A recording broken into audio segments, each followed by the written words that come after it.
Assalamualaikum warahmatullahi wabarakatuh. Innal hamdalillah nahmaduhu wa nasta'inuhu wa nastaghfiruh wa na'udzu billahi min syururi anfusina wa min sayyiati a'malina may yahdihillahu fala mudhillalah wa may yudhlil fala hadiyalah. Wa nashhadu an la ilaha illallah wahdahu la syarikalah wa nashhadu anna Muhammadan abduhu wa rasuluh la nabiyya ba'dah. Allahumma salli wa sallim wa barik ala sayyidina Muhammad wa ala alihi wa ashabihi wa tabi'in bi ihsani ila yaumiddin, amma ba'd. Faqad qala Allah Ta'ala fi kitabihil karim, a'udzu billahi minasyaitonir rajim. Bismillahirrahmanirrahim. Laqad kana lakum fihim uswatun hasanah liman kana yarjullaha wal yawmal akhir. Pemirsa El Sinta TV dimanapun Anda berada, puji dan syukur tak henti-hentinya kita panjatkan kehadirat Allah Subhanahu wa Ta'ala yang telah memberikan nikmatnya begitu banyak dan menjadikan utusannya Nabi Muhammad Sallallahu Alaihi Wasallam, Nabi yang ditakdirkan ummi dan menjadi rahmat dalam kehidupan alam semesta. Sebagaimana Allah tegaskan, wa ma arsalnaka illa rahmatan lil alamin. Tidaklah aku utus engkau ya Muhammad melainkan sebagai rahmat untuk alam semesta. Pemirsa El Sinta TV dimanapun Anda berada, dalam acara Risatul Iman kali ini kita akan membahas tentang keteladanan Nabi. Beberapa ayat yang menerangkan bahwa Nabi itu adalah suri teladan yang baik. Di antara keteladanan Nabi yang baik itu adalah ketegasan dalam menyampaikan pesan-pesan wahyu kepada umatnya. Dan tegasnya Nabi ini dipuji. Kenapa?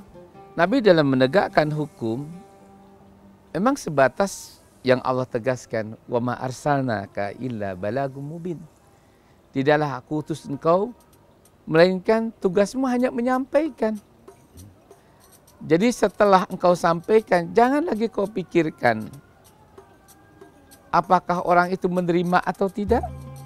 Jadi inilah yang perlu kita lakukan, bagaimana kita ini hidup punya keikhlasan dalam beramal, dalam menyampaikan amanah. Insya Allah kalau kita tuh dalam hidup ini punya iman, yang kedua punya amal atau mampu beramal amalan yang baik, dan kita lakukan dengan penuh keikhlasan, maka hidup kita akan bermakna dan kita itu akan menjadi orang yang memberikan manfaat. Bukankah Nabi mengatakan, orang yang paling baik di antara kita ini adalah orang yang masa hidupnya mereka itu banyak memberikan manfaat pada orang lain.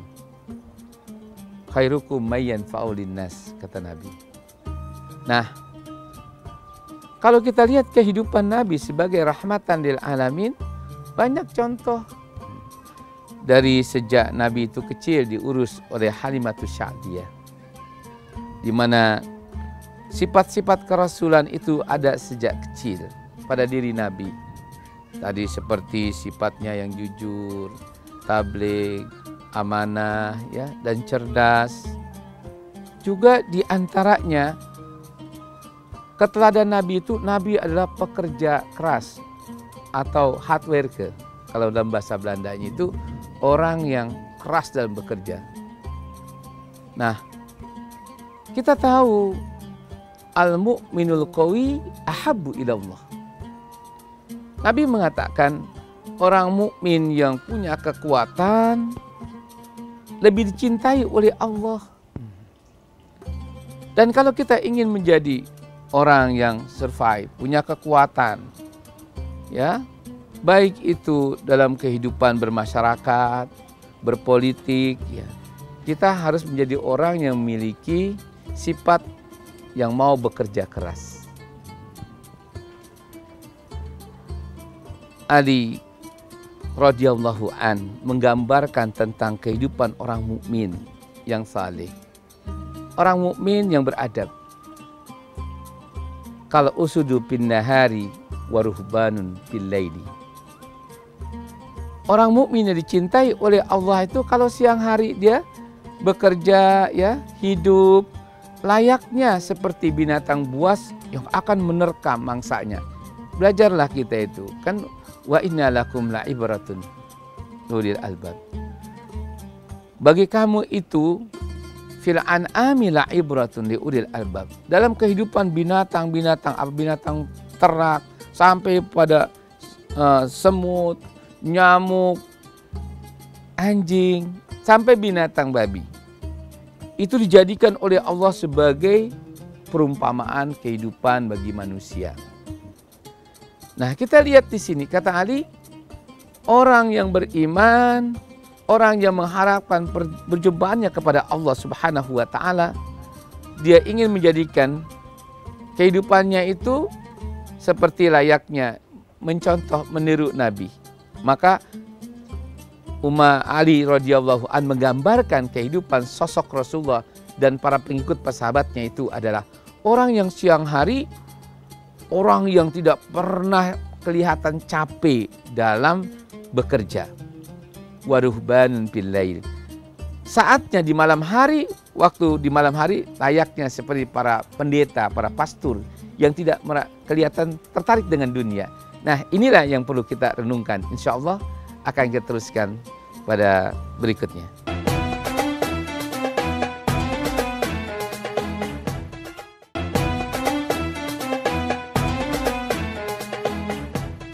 Pemirsa Elsita TV yang berbahagia. Jadi kalau kita bicara mengenai keteladanan Nabi, sungguh sangat banyak. Contoh, Rasulullah SAW mendapatkan gelar Al-Amin seperti ketika terjadi suatu konflik di kota Mekah. Konflik itu masalah yang sangat sepele.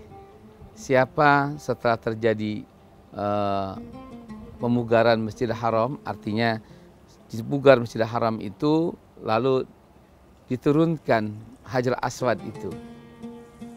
Karena sesuatu hal, ya, lalu masing-masing kabilah itu berebut untuk meletakkan Hajar Aswad itu. Karena itu suatu pekerjaan yang bergengsi lah. Lalu akhirnya mereka sepakat, kalau gitu kita cari orang yang pertama kali siapa yang masuk ke masjid ini. Dan itu nggak ditentukan siapa. Tahu-tahu menurut beberapa tokoh kaum musyrikin Mekah di kala itu ternyata Rasulullah. Maka jatuhlah pilihan pada Rasulullah.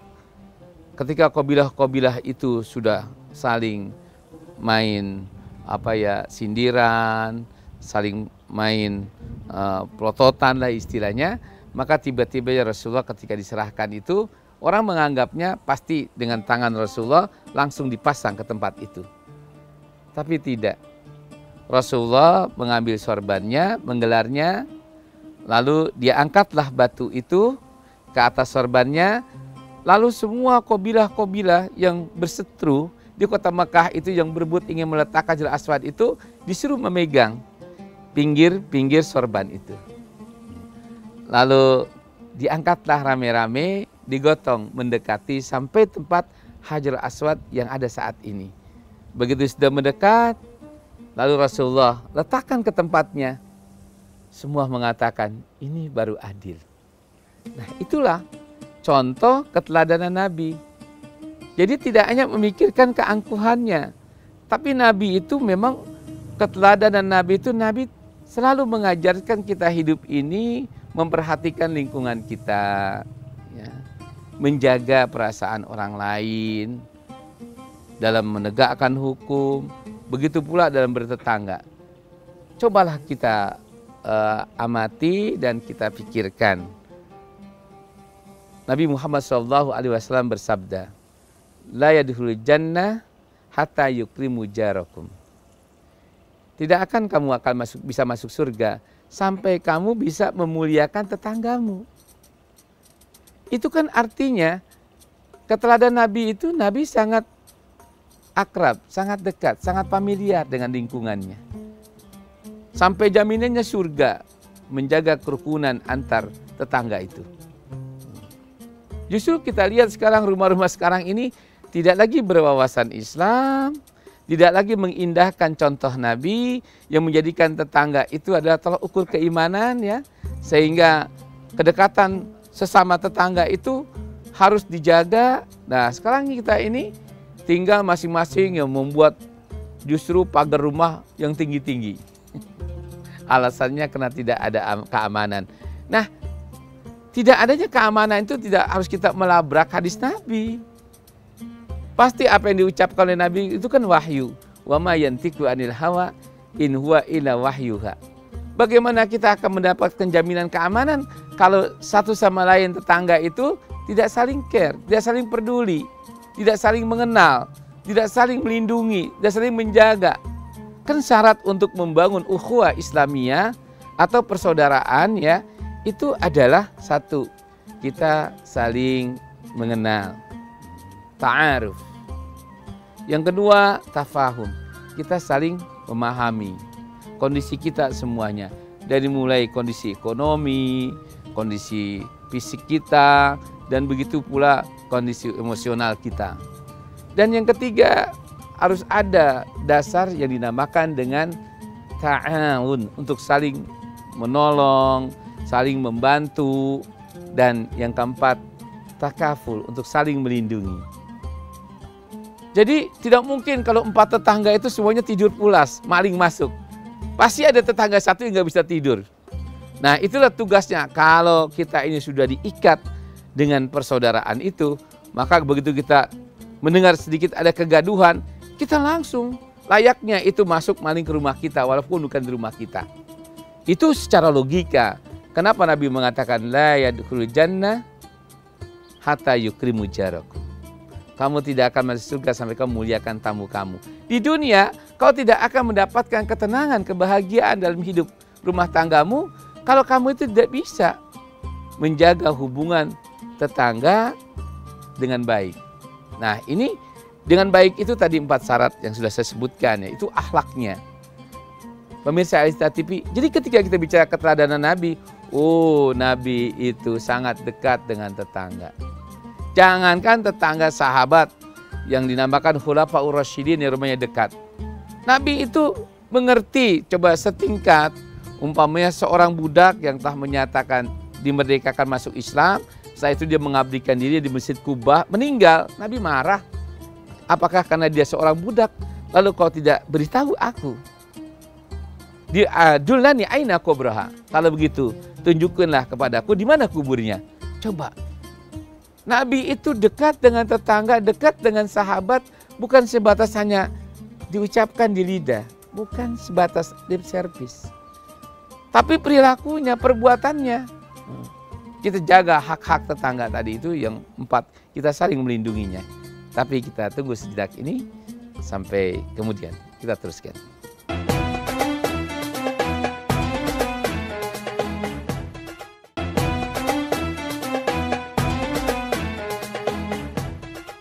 Pemirsa Elsita TV dimanapun Anda berada, wa ma arsalnaka illa rahmatan lil alamin. Ketika kita membaca tentang siratun nubuwah, tentang kehidupan Nabi, apalagi kita baca ar-rijalu haulur rasul, orang-orang laki-laki yang hidup bersama Nabi, sekitar Nabi itu, apalagi kita baca lagi, yaitu sab'ina ashab min ashabil jannah, 70 sahabat itu yang menjadi ahli surga. Itu semua kita baca akhlaknya dalam soal masalah tadi, menjaga hubungan tetangga, menjaga hubungan suami istri, menjaga hubungan sesama kekeluargaan dalam ikhwanul Islamiyah. Nah, kalau kita bicara tentang ukhuwatul Islamiyah, persaudaraan dalam Islam itu maka tidak sebatas yang diucapkan. Maka kita harus jadikan Nabi itu sebagai suri teladan yang baik, dan kehidupan Nabi itu rahmatan lil alamin. Mana contohnya? Contoh berikutnya, di samping bukan di waktu masih kecil Nabi, ya, setelah Nabi itu sudah mendekati menyampaikan wahyu, Nabi membacakan beberapa ayat-ayat, lalu diludahi, dituduh orang gila. Apakah Nabi menjawab? Tidak. Tapi akhlakul karimah, keteladan Nabi, ya, yang kita katakan memiliki akhlak yang mulia itu tadfa'us sayyiati bil hasanah. Karena Nabi itu selalu membalas keburukan, kejahatan dengan kebaikan. Bagaimana dia dikatakan rahmatan lil alamin? Orang yang memusuhinya tidak pernah Nabi memusuhinya. Orang yang meludahinya tidak pernah Nabi itu membalas dengan meludahinya. Orang yang menuduh Nabi itu orang gila, tidak dibilang orang yang mengatakan Nabi gila tuh lu aja dasar gila. Gak ada. Nabi biasa saja. Sampai Allah membelanya bahwa Nabi Muhammad itu bukanlah orang yang gila.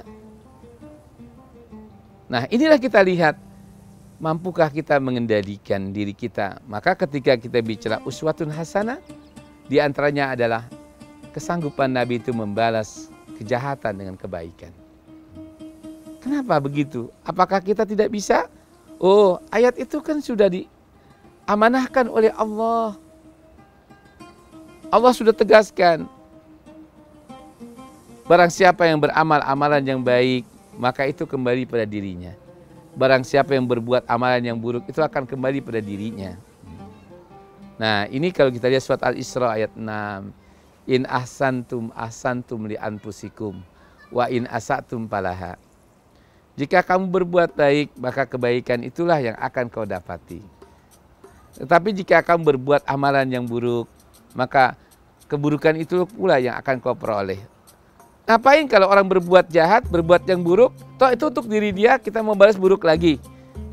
Makanya kita bahas dengan kebaikan agar dia mendapatkan keburukan, kita mendapatkan kebaikan. Itu logikanya kalau kita berbicara mengenai tentang bagaimana akhlakul karimah Nabi. Tadi Nabi itu selalu bersabar, ya. Nabi itu selalu menahan diri, ya. Ini kita lihat, makanya disifatkan kalau kita itu ingin masuk surga seperti yang Allah tegaskan, wasari'u ila magfiratin mir rabbikum wa jannatin arduhas samawati wal ard uiddat lil muttaqin alladzina yunfikuna fisyarra'i wad dharra'i wal kaziminal ghaiz wal 'afina 'anil nas wallahu yuhibbul muhsinin.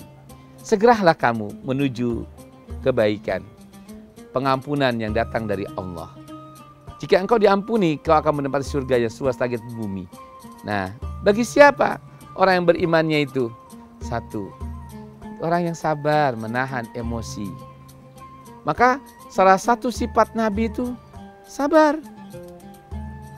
Jadi keteladanan Nabi yang harus kita tiru itu sabar.